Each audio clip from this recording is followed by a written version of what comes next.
Hello, everyone. Welcome to the weekly show of What is School For?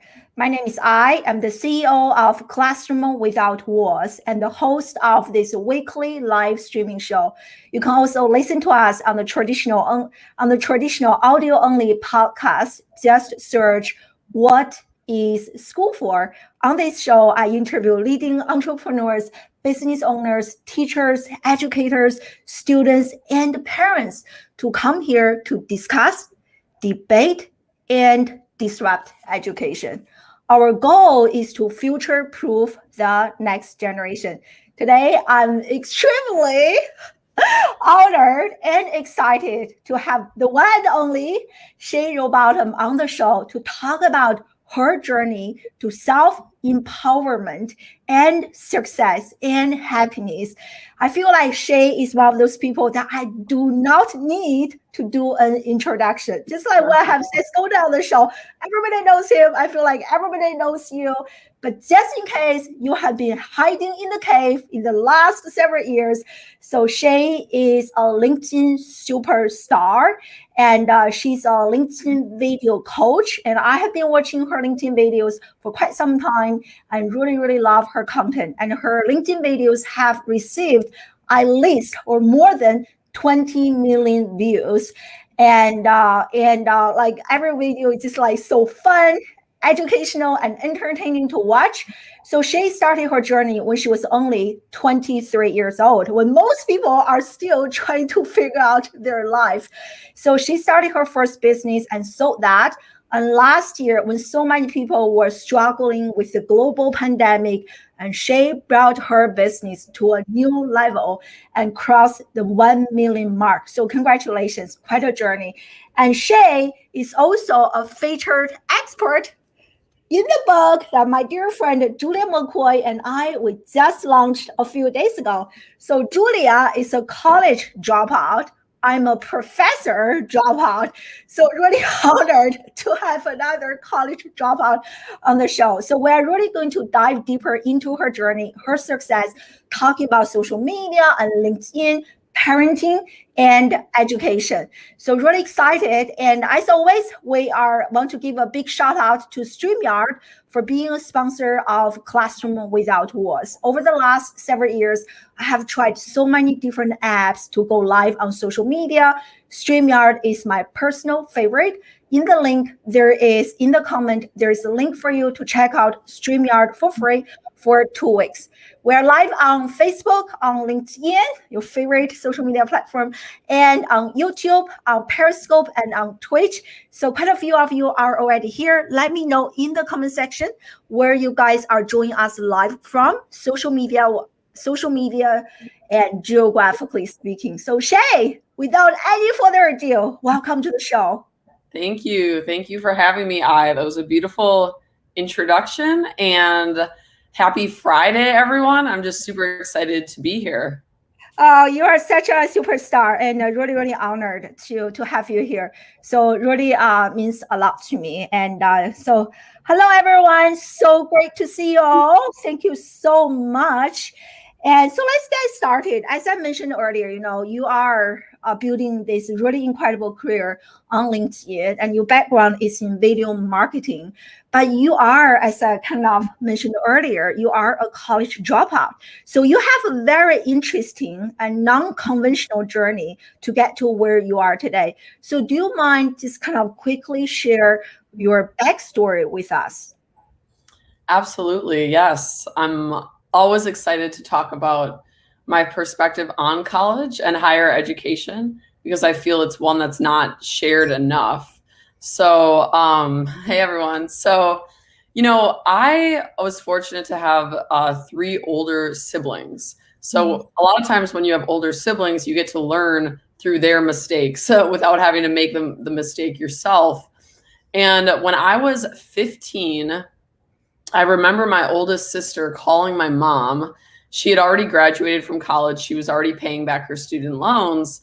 And I remember her calling my mom to let her know she just found out that with the way that these interest rates were on these loans, even though she had paid back I believe it was like almost all of what she owed originally. It was like, it just like was a fraction of it because of the interest rates. And it was very clear to me that my sister was like unaware what she'd gotten herself into. You know, my mom was trying to downplay it, like, oh, don't worry about it, because my mom is very narcissistic. So all she cared about was, does my kid have a degree, and not worried about the debt and this and that. And we can go into that as well. Absolutely. One of my questions. Yeah. But, you know, I just thought for myself, that's I think a lost art for a lot of people today. And unfortunately, especially a lot of young people at the mercy of their parents, they don't want to think for themselves because it's too dangerous. But I did. I was 15. I remember her on the phone crying, talking about these loans. You know, she got like a liberal arts degree that I don't even really think she needed. And I just said to myself, that's not going to be me, you know, like plain and simple. Like I saw the experience. I saw that it was BS. It felt like a scam. And I knew I wanted to be an artist, a musician, an entertainer of sorts. So I said, yeah, at that moment, I pretty much decided college is not going to make sense for me. I don't want to go into all this debt. I don't know how to manage money as it is. I'm not going to start my adult life going into a hole with my finances. So that was when I told my mom, you know, I don't plan to go to college. And it was really hard for her because, as I said, I grew up in a very narcissistic home, which Julia can, of course, relate to. So there was a lot of projection onto me for what they wanted, what my parents wanted, as opposed to what was actually the most beneficial for me, which absolutely would have been, you know, in 2011 when I graduated from high school, you know, it would have been most beneficial for me to probably get a waitressing job, save money, go on the internet, find community musician groups to connect with and work on my music and figure out a way to monetize it without pouring money into a liberal arts degree and getting into debt when I myself don't even yet know how to manage money. So that was a tug and war. You know, we really fought about it. I did actually end up going under the intense pressure of my father, not my mother. And it did not work. You know, I think as with anything, when you force someone to do something, it's kind of like checking someone into rehab who's not ready to they're not ready to get off drugs, and you force them to go to rehab. When that person gets out of rehab, they're just going to go use again because they themselves did not choose to go to rehab. They didn't say, okay, I'm ready, I'm doing this. Someone forced it on them. So that's what happened with college. You know, I went and oh man, I was just so disengaged. I never got worse grades in my life. I became like a C student. I got D's. I think I dropped out of a lot of classes. I just didn't want to be there. And I share all of this in my podcast as well, the Shay Rowbottom Show. The first 8 episodes, I break down my story, and college is in there because at the end of the day, I was not in my heart. I did not want to go. And so when I was 20, I dropped out. And then I went fully into my music for a few years. And that's how I discovered video marketing and video production. And that's what led me to LinkedIn and what I do now. Very interesting. I mean, I listened to your story quite a few times, but like just listen to you to tell me kind of more personally. It's just like such a powerful story. So it is interesting that both of your parents are actually entrepreneurs, right? And how do you feel like, I feel like most entrepreneurs are more open-minded. They are kind of more interested in the alternative path. You mentioned a little bit, maybe do you mind, because we have quite a few parents watching us live, and maybe you can share like how has your unique upbringing really contributed, if there's any, or hindered your success today? Like given that both of them are entrepreneurs. Yeah, absolutely. Absolutely. I would say it has had an immense impact on making me who I am today because I faced a lot of adversity as a child. I faced more as a teenager. As I started to get older and come into my own as an adult, you know, I started to speak my truth a lot more. I was not very well liked by my family. You know, I was not winning the popularity contest by any means. It was a lot of pushback and a lot of manipulation that, you know, I was crazy and my way of thinking was just dangerous and going to land me in a bad position. But at the end of the day, you know, I was just thinking for myself. I was just following my heart. And I feel that it's really hard for people to do that when whatever's in their heart doesn't go with what their parents want for them. I was I was able to bypass that. I was able to bypass, my sisters bullying me for trying to be a musician and saying, you'll never make it. I was able to bypass all of that. And I went through so much adversity. I got so used to people saying, you can't. And I developed the muscle of, okay, but I believe I can. Let's see if I can, even with all these people saying I can't. And what I found in the process was I could. I actually did it. I actually created a life for myself, started to build wealth, started to, learn social media and gain the popularity there as opposed to with my family. And I don't think that I would be so good at deflecting haters today and deflecting naysayers and following my heart space, no matter how many people it appears are against me, had it not been for my parents and that narcissistic household and that upbringing. Yeah. Oh my God. So powerful. And everyone just loves your story. I so agree, right? Just like so amazing. And so how about, what if I love how you mentioned how those things, unfortunate things actually build up your resilience muscle to help you become the way you are today. But how about for the people, which I hear a lot from young people, and if their parents are asking them to do one thing, which is very against what they want to do, like what advice do you have for people? Like if their intention as a kid, young professional, they want to pursue this path, but their parents, everyone is, you have to go to college, you have to get a degree, you have to do this. So what do you say to them? Any advice? I would say, your parents are going to die and you're going to be left with a life of your own. So, what sort of life do you want to create after your parents are gone and are no longer breathing down your neck about whether they approve of you or not? And, the other thing that's really important to distinguish in this conversation, is that just because a parent says like, hey, I really want you to go to this college, I really want you to do this, as opposed to what the kid wants to do, doesn't always necessarily mean it's a narcissistic parent who's toxic and who you should just probably get away from completely. There is a gray area, there is a fine line where some parents, they are genuinely concerned about their kid. They're like, my kid wants to be a musician. Oh my God, like they're going to be broke forever. No. I want them to go to college. I want them to be a doctor. So there's a fine line, it's different if you approach your kid and say like, hey, look, I'm going to support you no matter what you want to do. If you really want to be a musician, I got you. Like we'll do what we can and we'll support you. However, I just want you to know as a concerned parent, the statistics show that being an artist is a really hard path. Being a musician can be really challenging. Some studies have shown it's safer to go get a degree and get a safe job. I just want you to know your options. I just want you to know the risks that you're into. That's different. That's different. That's genuinely a loving parent who's going to ultimately let their kid have sovereignty and decide at the end of the day. But they're just voicing the reality. That wasn't what happened with me. It wasn't like, hey, we support you if you want to be a musician, Shay, but just so you know, we think this route is safer and we need to tell you why because we love you. It was just like, you suck, you can't be a musician, you're crazy, you got to do, so that's more manipulative. That's more like parents just living through their kids, parents who get a lot of anxiety about their kids doing something they don't want to do.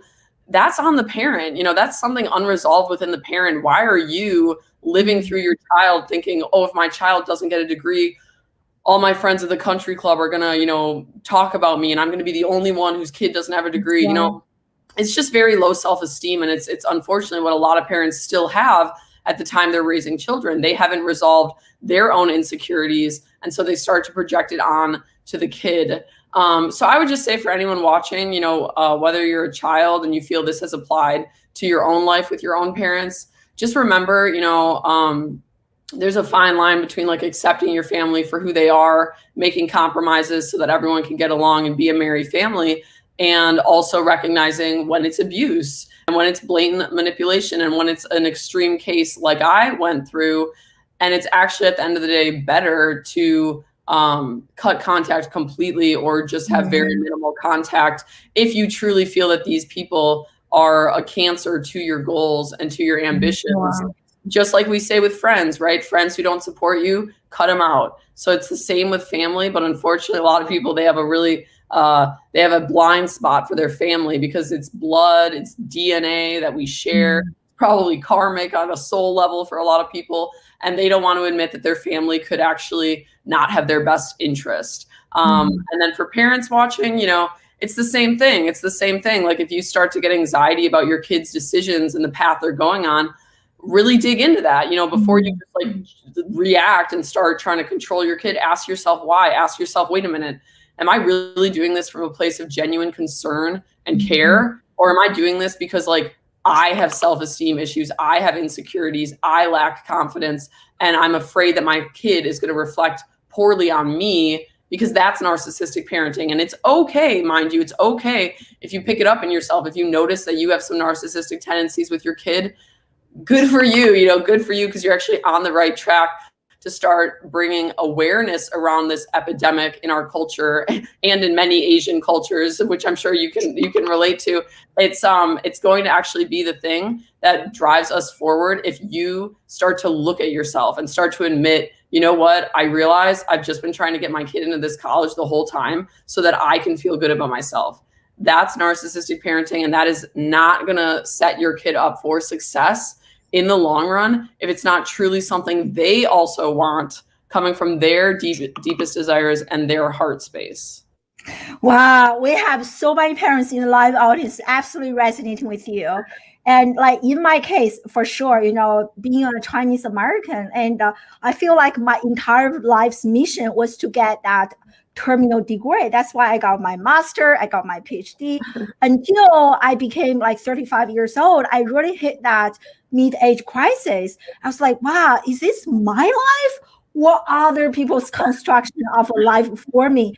That wake-up call was brutal, and that really led to an inner exploration of who I am, what do I want to do, and eventually led to my resignation from this really broken education model to start my own journey. So I resonate so much with what you mentioned. I also love how you made such a powerful distinction, Shay, between, to say that, hey, you are so bad, you can't do this, you can't be a musician, versus unconditional support, giving and providing different options to inform, to facilitate, as opposed to be a dictator, right? So I love that. Yes. Really powerful distinction. Yeah, so I'm just showing you a few comments here. And Carla said that, yeah, no idea, right? Like, actually, on this show. Yeah, and that's a great point, Carla. I'm glad that she brought that up, because a lot of people don't know that I don't have a degree. I have mentioned it on LinkedIn, definitely in the earlier years on LinkedIn. I used to talk about my views on college and how I thought it was pretty outdated at this point. But that's a really good point that she brings up. Nobody ever asks me for my degree. No, seriously, like I have, hundreds of businesses I've helped on LinkedIn, hundreds of thousands of followers, employees who are always applying to, work with me. Not one time has anyone ever asked me, oh, where's your degree? I need to see your qualifications before hiring you, because the proof is in the pudding. Hey, this woman clearly knows marketing. She's marketing herself. She's teaching people video. She's killing it on video. And that's all that they need to see. They're like, okay, I'm going to hire her. The proof is in the pudding. They don't need a degree. And I will also speak from an employer standpoint. I have found that when I hire people who are self-taught in their area of expertise, they far outperform the person who went to college. And it's sad, really. I used to employ like a couple dozen video editors. A lot of them had film degrees, but they weren't really taught film on like updated equipment. They didn't know social media editing. They didn't know anything relevant at all. And then I would hire video editors who never went to college, taught themselves everything on YouTube, always were keeping up on the internet with the latest and greatest software and tips and hacks. They always outperform the person that went to college, because remember, not only are the colleges very outdated, they don't keep up as quick as the internet, but also remember, when people go to college, oftentimes they will actually get dependent on professors and outside external teachers to teach them. They don't really learn how to teach themselves, versus the person who says, screw it, I don't want to spend any money on college. I'm just going to teach myself. Not only are they saving money, they're developing a skill of being their own professor. Hey, I learned video editing on YouTube. What's going to stop me from learning Facebook ads on YouTube? I'm just going to keep going, because they develop that muscle of how to teach themselves. And so that's what I found in a lot of my more like entrepreneurial employees who either themselves dropped out of college or never chose to go, and they taught themselves. They always far outperform the person who went and got a degree. I mean, I just love it because I read it where like you shared on social media. I was like, one more reason to love Shay, because it is so powerful, right? Most people think that they have to get an official degree to have that permission in order to do this. But what you are saying is that having that permission will actually be detrimental to your career success. I love it. And I mean, go ahead. Yes. I do think in many cases it can be. Now, I do want to put out a disclaimer, just because this is a sensitive subject for a lot of people and they might get defensive. I understand there are certain careers where you have to go get a degree. It's a non-starter. Like if you want to be a lawyer, I get it. I'm not saying go learn law on YouTube, at least not yet. I don't know if that's an option quite yet. Maybe it will be in our lifetime, but I'm specifically talking about degrees that aren't necessary. A film degree, an art degree in my case. A lot of these things can be taught online. But the other thing is, because you mentioned, a lot of people are worse off when they go to college. I do want to dig into that a little bit, because I do think that the colleges have changed over the decades. And that's also what a lot of these parents are projecting onto their kids. They're projecting what college was when they were a kid. It's changed a lot. It's really, really different now. And I actually feel it produces very, very narrow-minded people, man. I mean, I try to have debates with people who they got their masters and this and that, and they're so righteous. They're so like, nope, I learned this in school. I know I'm right. You're not educated. You're not educated. I'm like, dude, you're miseducated. You're brainwashed. And because there's such a fat price tag associated with this degree, it's really manipulative. It like solidifies that idea where people can't even start to question if what they learned was faulty or not, because they spend so much money on it.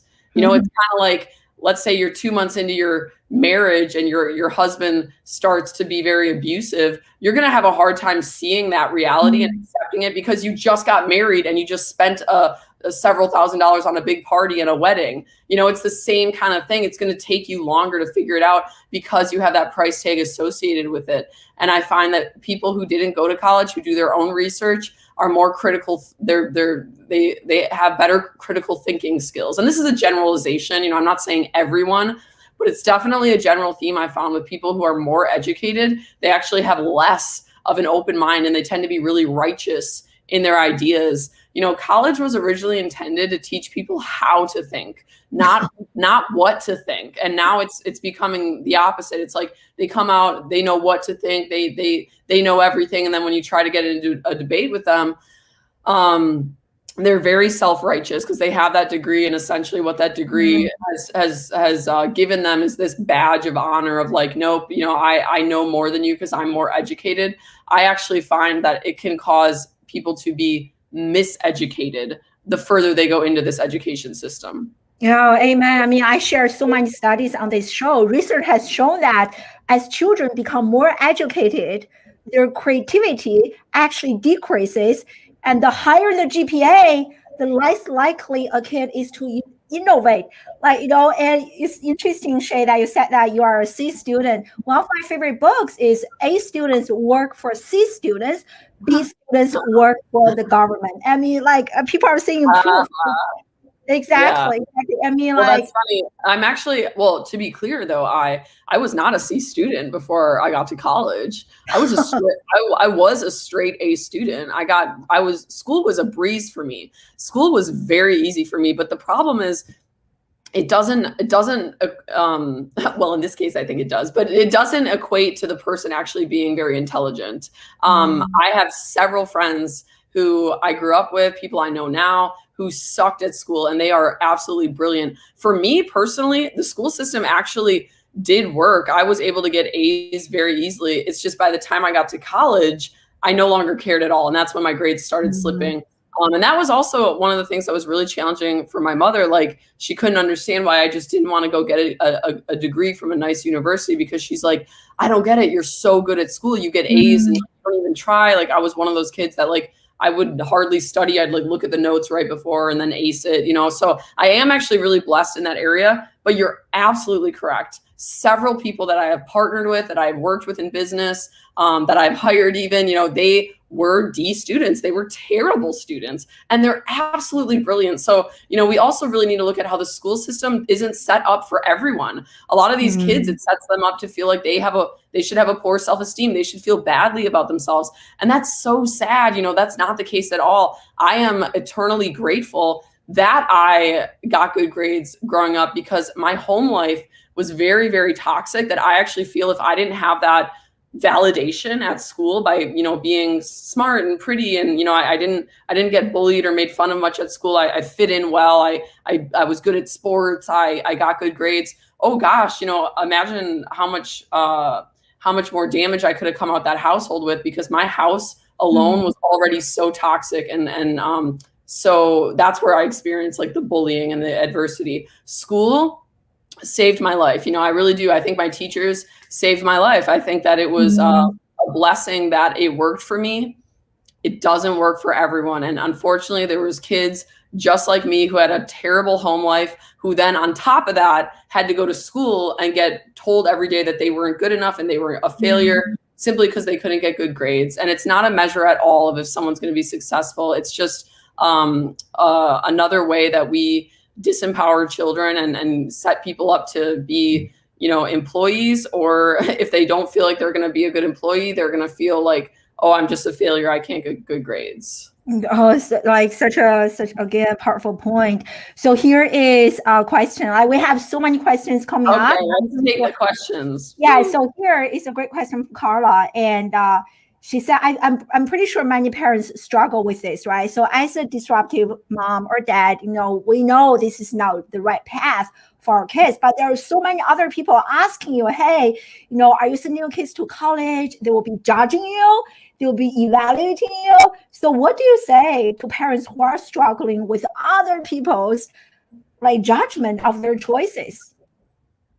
Yeah, it's a great question. I really appreciate you being vulnerable and sharing that with us, Carla. You know, I would say that it's an opportunity, you know, it's an opportunity for you to become so freaking strong, like maybe you've never been before. Have you ever met someone and they're just so sure of themselves? They're so confident, you know, nothing can break them down. No naysayers can stop them. I mean, that's the kind of self-assurance we should all strive for. And it's certainly not easy. I myself am a work in progress, but you know, every time that parent that is judging you for your kid not going to college is, you know, passing this judgment onto you, every time that happens, that's an opportunity for you to develop more strength, to go deeper into yourself. Okay, I'm still feeling triggered by this person. I'm still feeling pressured by this person. What is unresolved in me still that I need to work on? How can I get to a point of such self-assurance that, you know, these sort of comments, they just roll off. And that's what's also very interesting about healing and energy work, and a lot of the things that I've picked up on my path the past couple of years, with which of course Julia and I connected over the healing journey, is that, you know, the more confident you become and the more sure of yourself you become, those situations in which parents are going to question and judge you, they actually naturally kind of go away. It's weird. It's almost like the universe, you know, it works with everything is energy. So we're in a human limited frame where we can only see a small bit of visible light, but there's so much going on around us. Everything is energy. When you alter your energy to be so strong, you actually no longer attract people who try to dig into and alter your energy. So I find that the more confident I become, the less I even attract people that have the capacity to manipulate me, because they're kind of, it's like subconsciously they see me and they're like, nope, like not going to mess with her. She's way too strong, you know? So they see it, they feel it, but it doesn't happen overnight. So I would say every time you're still getting approached and you're getting triggered by the judgment of other parents for following your own path, what you know is right for your family, just take it as an opportunity to work on yourself. Oh, hey, good. This is actually a blessing. They're showing me something unresolved in myself that's still insecure, that I would even be getting a little anxious here. So that would be my advice. I mean, it's like a mirror reflecting what is inside us. I still remember once I decided to resign to really talk openly about the broken education model, I was being bullied really, really badly. And I started to drink alcohol. It was really bad. But now as I have grown more confident, just like you mentioned, Shay, those people are just like kind of disappearing. And also, even if they say something to me, I just don't care as much as I used to, where I always used to seek external validation. But now it comes from internally. Yeah. And what you did, too, that you might not even realize, because I've been in your shoes where it feels like I'm the only one going up against the system or going up against popular belief. But what we do in those situations oftentimes that we don't even realize is we inspire others who actually deep down feel the same way, but have been scared to speak out. We start to inspire them. Hey, it's okay. I'm talking about this. Yes, I'm getting some hate, but like, I'm alive. It's fine. So you're the example. Then more people start to stand up and join you. That's the beauty of it, is like, we're not alone. Every time you think you're alone, or I have this weird thought, I'm so weird, I'm so rare, no one's like me. You're not rare. I promise you, there's tons of people who feel the exact same way, who are hiding in the closet because of the exact same reasons. And when you get brave and step out, oh man, do you start to attract those people. I mean, I have gotten so many messages over the years of people thanking me for unpopular beliefs. And it's funny too, even the comment section on the public post, it'll be mostly people hating on me, but in the private section, my messenger inbox, it'll be a bunch of people thanking me, and they're not ready to thank me publicly yet because they're scared, but they believe the same thing, and they message me, wow, thank you, Shay. I feel the exact same way, and I've never said anything about it. Kudos to you. I just want you to know you're not alone. So you're not alone. There's a lot of people who feel the same way. If you feel in your gut scared to share something for fear of ridicule or that it's not popular, I would say that is actually a sign that the universe wants you to share it. And I just want to give you super kudos for standing up, because you're right. There's definitely a lot of people who don't want to hear that, who have a vested interest, a financial interest even, in the system staying the way it is. And it's kudos to you for standing up. Right. Anyway. Thank you so much. But you are right. I actually got lots of private messages. But even just reminds me, like last year, I think Google launched their own career certifications to replace, not to supplement, but to replace the 4-year college. So I share that, and I got so many people, my professor friends, who are still in higher education. They were like, this is so wrong. Like you mentioned, like they think this is my territory. I'm the only person, or we are the only institution who can train the next generation to develop ABC skills. Google cannot do that. So it's really nice to hear that, knowing that I'm not alone when those things, attacking happens. There is like a bigger group sharing a similar message. Yeah. And one more thing I want to say about that I think is important is like, it's also really just common sense. People who are still challenging it, they're so trapped in this bubble and this false reality we've created. All you have to do is look around. All you have to do to prove that the school system is a failure is look around at the number of people who are depressed, who are unfulfilled, who don't know how to pay taxes, who aren't self-reliant, who could never survive in the wild, who are completely dependent on this system and this government. And not only all of those things that's wrong with, not really teaching kids like how to meditate, how to regulate their emotions, how to survive, how to have healthy relationships. But it's really, really created a lot of mental illness. I mean, it's created mental illness. You can't just say, oh, they're mentally ill, it's just a fluke. It's like, no, why are so many people in society mentally ill? Why is the suicide rate increasing? It's directly related to what we teach people and how we value education.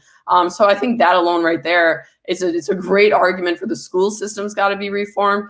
It's a great argument for the healthcare system's got to be reformed. It's a great argument for the government needs to be reformed. These things are clearly not working. The proof is all around us. Look at the amount of addiction, the amount of obesity, the amount of divorce, the amount of childhood chronic illness now. I mean, it is actually a joke that anyone could question, hey, you're being, you're being ridiculous by questioning these systems. I think it's actually the most loving thing to do for our children and the generations after us. It is the most loving thing we can do for them to start to question, okay, how do we change it? How do we make it better? Well, I just love everything. I mean, like there was a big study, like this lady, I really love her, and she has been studying children attending high achieving schools.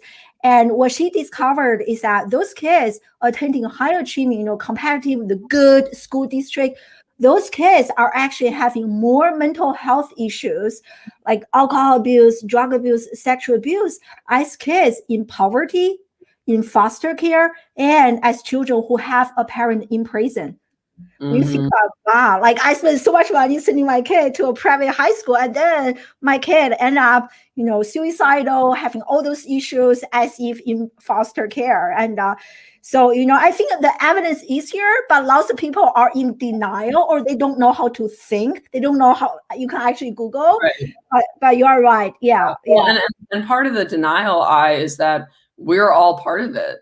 We're all contributing to it. And that's really painful to face, that you've been contributing to a system that hurts people, so that's why the denial is so strong, because we are all one, we are all collectively here. It's okay to admit that we've been wrong. It's okay to admit that we've hurt people even, but we got to get through that step of admitting it in order to course correct. And I think that's a lot of why people get so defensive and they don't want to hear it. And they get, just very defensive about the things that you are saying, or potentially the things that I'm saying, is because deep down they're part of it. It's they take it as such an attack. They take it as, you're attacking me. You're saying what I'm doing is harmful. What you're doing is harmful, but it's okay. It's okay. We're not here to shame you. We're not here to hang you. We're not here to do any of that. We're here to try to educate. Hey, it's okay to admit that we were wrong about something. Let's course correct, which is what you did when you got into the education system. You said, hey, what I'm doing is not really helping. I want to change. Several doctors have done this. I know my personal doctor up in Wisconsin that I still see, she was an MD. And she realized through the traditional medical system she's from India, actually. So she came to America to study medicine, got her degree, became a doctor, everything her parents wanted, right? And she realized, oh my gosh, like, I'm not really helping people. They're just paying me to prescribe medications. I'm not really helping people. Did she get all like, oh, well, I'm bad. I can't face myself. I got it. No, she said, okay, well, what can I do to help people? She quit. She left the practice. She opened her own natural medicine clinic with another woman who's an Ayurvedic doctor. And now they heal people naturally. And this is actually how I healed my asthma. I went to them and I've never had asthma again. I haven't used an inhaler in over 4 years. So, this is the power of people like yourself and Dr. Aruna Tamala. Shout out to Dr. Aruna Tamala up in Wisconsin. But it's the same thing. It's the two people taking a path, realizing, you know what, I don't actually think I'm helping people here. And instead of internalizing that shame and getting really righteous and defensive about it because you don't want to see it, you got brave and said, no, I don't have to be ashamed of this. I can just look at this and course I want to help people, and that's okay. So I think the number one thing for everyone is like, forgive yourself. We have to forgive ourselves for being part, and we all collectively have been part of this system that's been very destructive for our children and the generations after us. It's okay. We messed up, it happens, but we got to start admitting it, because acceptance is the first step to healing. No wonder you're so passionate about healing. That is so powerful. And the doctor's story, I love it. It's exactly my journey. When I realized that what I did was actually perpetuating the system, as opposed to like serving my students. That was like, wow, slapping my own face. What am I doing there? I went through this, feeling extremely guilty, internalized this. I wish we had this conversation earlier. So here's another question from Pooja. She's an 18 years old based in India. So I really want to make sure to ask her question. So how do you come to know, like, I want to be doing this? And what kind of goal setting method you use to reach the goals? Yeah, you started your career as a musician, but you eventually kind of left that music industry. I remember you mentioned in an interview, like, I know it's time for me to quit, to do something else. So maybe you can kind of share that, how did you discover, which is many young people, like even including college age students, they come to me, Dr. I have no idea what to do in my life. They are completely lost. So how did you discover that inner calling? And when do you know it's time to shift? Right? I say, this is really not for me. It's time to do something else. Yeah, for sure. It's a great question.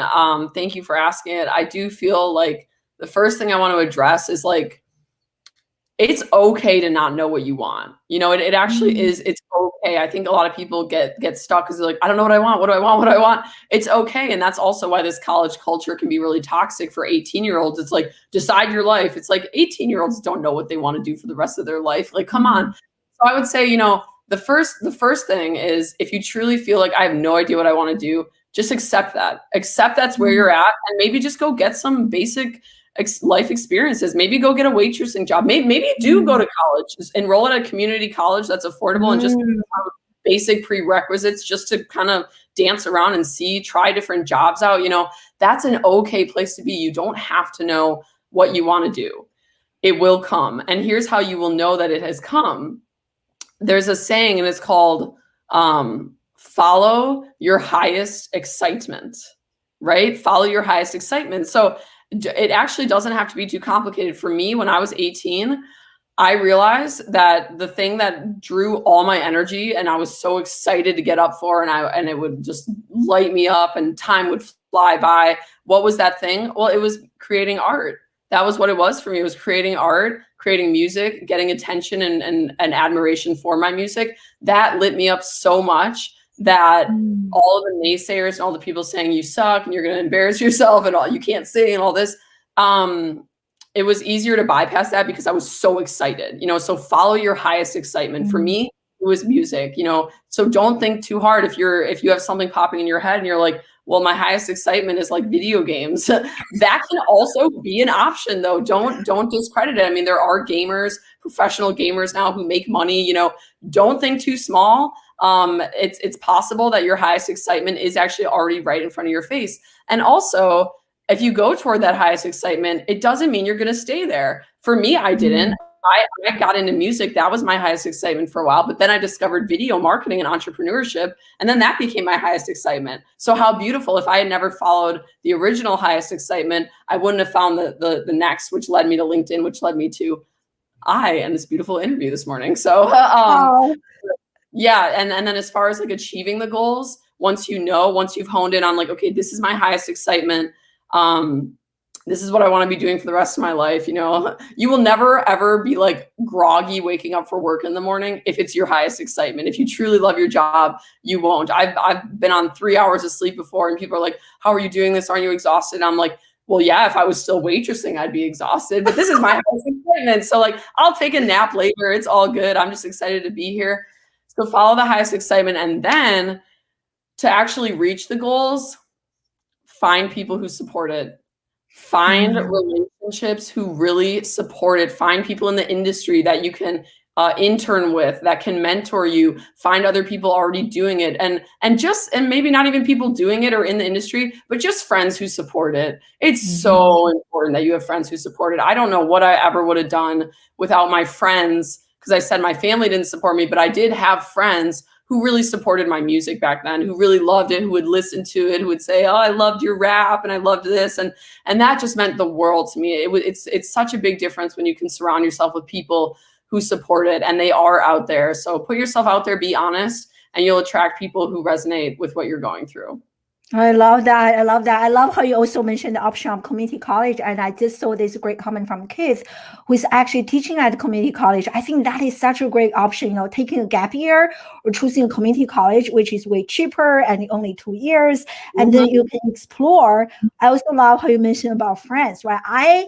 After I started this journey, resigning from my friends used to be college professors, but now I kind of changed my network completely. Julia McCoy has become my dear friend. We talk all the time. Like, I think we need to, especially nowadays with LinkedIn, social media, it is so much easier to curate a group of friends who support you unconditionally. It makes a huge, huge, huge difference. And the friends who just don't understand, just like, be okay to say goodbye to them, right? Yeah. Be okay to say goodbye to them, and also expect them to come back. I've had many friends who didn't support me, who said, you know, you're crazy, you're going to fail, whatever. And when I did not fail and when I found success, they came back and they apologized. They said, I'm so sorry. Like, I want to learn from you. I want to see what you're doing. Like, I'm back. I support you. So that's also a beautiful thing to experience. Yeah, and I love this comment from Peter, right? I never used my degree, resonating with what you shared earlier, Shay. You know, nobody ever asked you. And even now, when I work with students and parents, like, nobody really asks me, where did I get my degree? And they care more about the transformations that I can bring to their children, for sure. So I'm curious, you are, like, in your family, the only non-degree holder, and you have few siblings who went to college, you are not the only one? No, I do have one other sister who doesn't have a degree, but it's for very different reasons, and it's actually what I touched on earlier. The tragedy of my sister, the other one who doesn't have a degree, is, you know, she really wanted a degree, but she had a lot of learning disabilities. She couldn't. She was like the opposite of me in school, right? School was easy for me. School was very challenging for her, and that's why I brought that up earlier, because it also breaks my heart when people like her are so passionate about going toward this one career path, but they can't get it. The system isn't really built for them. And she's a brilliant woman. She's super smart. She just doesn't learn like that. So it kind of broke my heart to also see her go to college, spend a bunch of money, and like fail. She couldn't pass the test. She eventually just dropped out and took a position. She's in healthcare, so it did directly affect, you know, what she's able to make financially, but she still works in healthcare. She's a caretaker. But yeah, she does not have a degree, and we're almost like opposites, right? Like, I could have easily gotten a degree, but I chose to save the money. She really needed a degree for the position she was going for in the medical field. And because of the way her brain's wired, she's just different. She just learns differently. And it was very challenging for her. It was very hard to watch. And so she does not have a degree, but I think she's over it now. So, so kind of in a more general sense, so what do you notice are some like biggest differences between you as a non-degree holder, as a business owner, entrepreneur, videographer, versus other people who actually have acquired degrees? What are some, like, maybe in terms of mindset, in terms of the way that you're approaching different things? So what are some noticeable differences? Well, the first difference I would say is I make more money. You know, I think that's one of the coolest things is, like, you know, a lot of these education paths, they really do teach people how to be employees, and that's good too. That can be valued too. But if you want to be rich, not always the best path for you. So I'm definitely more financially set than anyone else in my family, even people with degrees. But the biggest thing I just always come back to is that critical thinking. I feel like college in a lot of cases creates robots. It creates people who have a one-track way of thinking. They can't get out of their bubble. They feel righteous because they have a degree, so they don't question if what their beliefs are. They don't really even question if their beliefs are theirs or not. They're just like, I paid all this money. I got educated. I know what's up. I think that I have a superb ability to think for myself. And I'm also not scared now because of all the work I've done, and I've been through it so many times. I'm not scared to be unpopular. You know, I'm not scared to go against mainstream or go against like popular opinion, because I know that I'm going to die. And, you know, instead of living in fear, I'm just going to do whatever I can during my time on this planet to help future children not be raised in the situations I was raised in, and not have to go through a society that's so backwards in a lot of our morals and a lot of what we value. So yeah, the biggest thing I would say is critical thinking. It is a generalization for those tuning in. I'm not saying, oh, anyone with a college degree is just like doomed and you're going to be, you know, a brainwashed slave. It's not always the case, but there is a general theme. I think that having to do things on your own, learning how to educate yourself on your own, creates a much more well-rounded individual, and someone who's able to adapt, be more open-minded, and also think for themselves, have more critical thinking of, you know, why am I thinking this right now? Why do I believe this? And yeah. I mean, what you said reminds me exactly of another conversation I had with Josiah a few weeks ago on the show. He only has an eighth grade education, didn't go to high school, didn't go to college. It was so shocking for me to hear, and also not shocking. He said that he's so thankful for his lack of formal education, which allowed him to be more critical, thinking outside the box, and to create jobs, as always, to like what you mentioned, that employee mentality.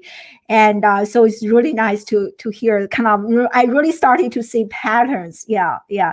Yep. And yes, I love this saying from someone joining us live on LinkedIn, you know, choosing a major when entering college is putting the cart before the horse. Yeah, that's kind of. Exactly. You know, I mean, it's really, really specific. Like there's certain things you need a degree for, but so much of this is unnecessary. I mean, I always use the example, like if I was in a car accident and my guts are hanging out, please take me to a college educated surgeon. You know, like please take me to a college educated surgeon. But you know, that's an extreme example. Beyond that, there's so many things where when you teach yourself, you're better off, and you don't put yourself in this limitation. You don't put yourself in this box. Yeah, totally. I mean, we have quite a few young people here. Sophia, a student I have been working with, a high school student, you know, like it is so eye-opening for them to hear like a message from someone as successful as you, Shay. I know there are multiple paths to succeed in life, and college is only one of the many. And that is just like such a great feeling knowing that. Yeah, I love it. I love it. Yeah. Wow. We only have a few minutes left. I definitely want to respect Shay's time. So I want you, because you are such a LinkedIn superstar. And so I definitely want to ask a few questions related to social media, related to LinkedIn. I know recently you did make a big decision. You deleted Facebook. So like, do you I deleted the app from my phone. Yeah, I didn't delete yeah. my phone, but yes, yeah. Yeah. So like, can you share with us the reason behind that, and what are some, like, what makes you love LinkedIn so much, and what's kind of the difference? You know, is social media generally toxic? I know you just did a video regarding this topic, and I loved watching that video. So maybe you can kind of share that with us, because I feel like many parents, many young children have this uneducated fear when it comes to social media. I think it can be used for good, can be used for bad, of course. So we'd love to hear your perspective on this. Yeah, thank you. And I know we're short on time. If anyone does have questions about LinkedIn or social media marketing, you can always message me on LinkedIn, Shay Rowbottom. My team is all over my inbox. We'll get back to you. But you know, it's a really interesting question, and it's one that, you know, I think the average consciousness of a person in today's society might not think this way, which is changing now, which is really exciting to see. But essentially, we have to remember that like everything externally around us comes from within.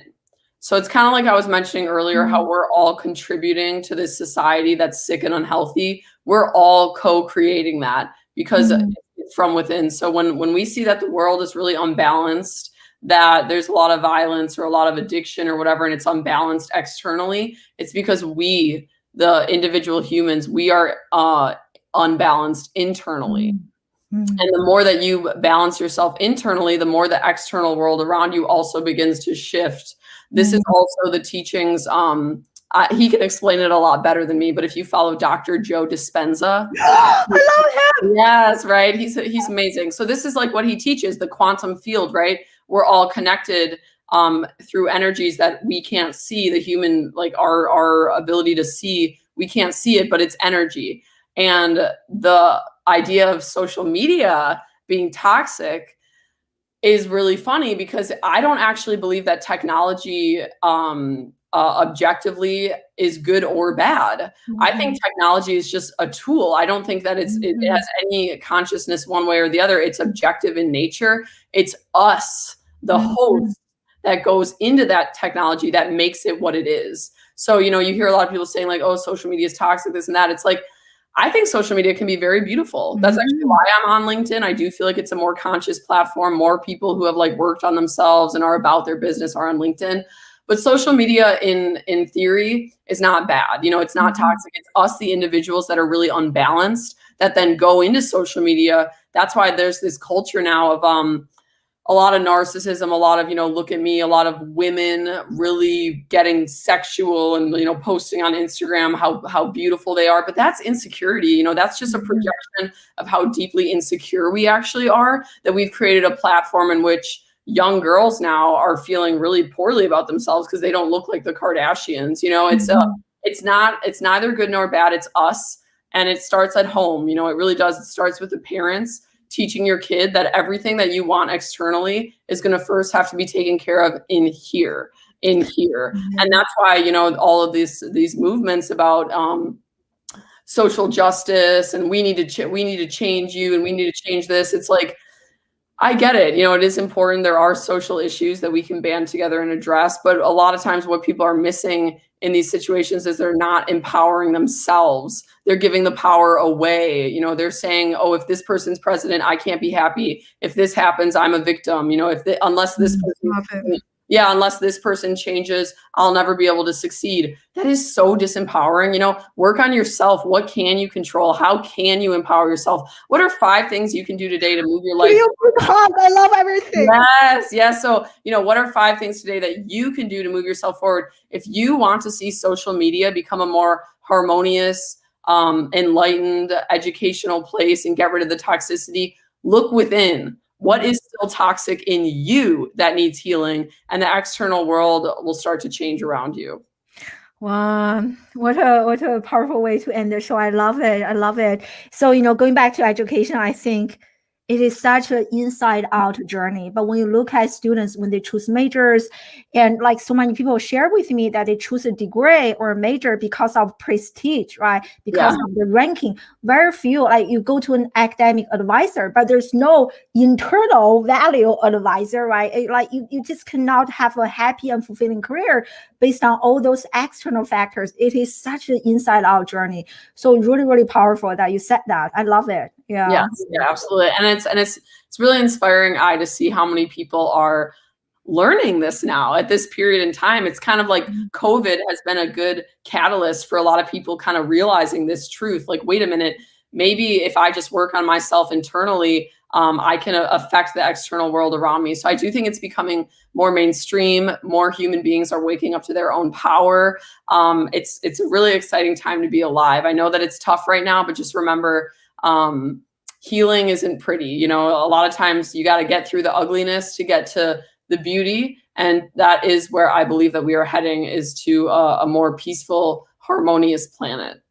I love it. And also just another comment regarding LinkedIn. I totally agree with you. Just social media in general, social media itself is not going to save or break a person, but like how you are using it. But the how part, like nobody talks about it. How many schools I work with, they completely ban LinkedIn. I was like, if you are banning this, where else can our children, college age, high school age students actually learn this platform? So they can only learn from their peers. Lots of bad example, even though young children, they grow up with technology, they have no idea how to use social media the way that you are using social media. Exactly, so right.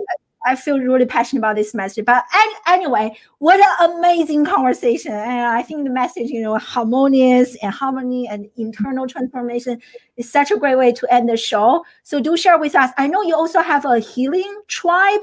So maybe you can share that with us. Yeah, absolutely. I do life coaching now. So if you're interested in learning more about how you can develop this inner power, this inner confidence, break through limiting beliefs, reach your goals in business, maybe you've had some family struggles as well, you can join Heal Tribe. So that's just shayrowbottom.com/Heal Tribe. And it is a monthly community. So it's a subscription base, and we meet 2 times a month in a webinar style where I get on and teach about the latest in healing. I'll take questions. It's a really awesome community. So you can meet with me twice a month there if you go and sign up for Heal Tribe. And then for my marketing services, you can always just visit my website, shayrowbottom.com. There's a form there to fill out to schedule a call. You can see if you apply for my marketing program. And I do also do done for you services for busier professionals on LinkedIn. Amazing, amazing. And thank you so much for spending an hour with us and dropping so much value. Everyone in the live audience, I couldn't keep up with the live comments. And thank you so much for joining us live, everyone. And thank you so much, Shay, for such a great interview. Everyone, make sure to subscribe to her website and check out Shay on LinkedIn if you haven't followed this amazing lady yet. So thank you so much. And have a great weekend, everyone. Thank you, Shay. Thank you, Bye, everyone.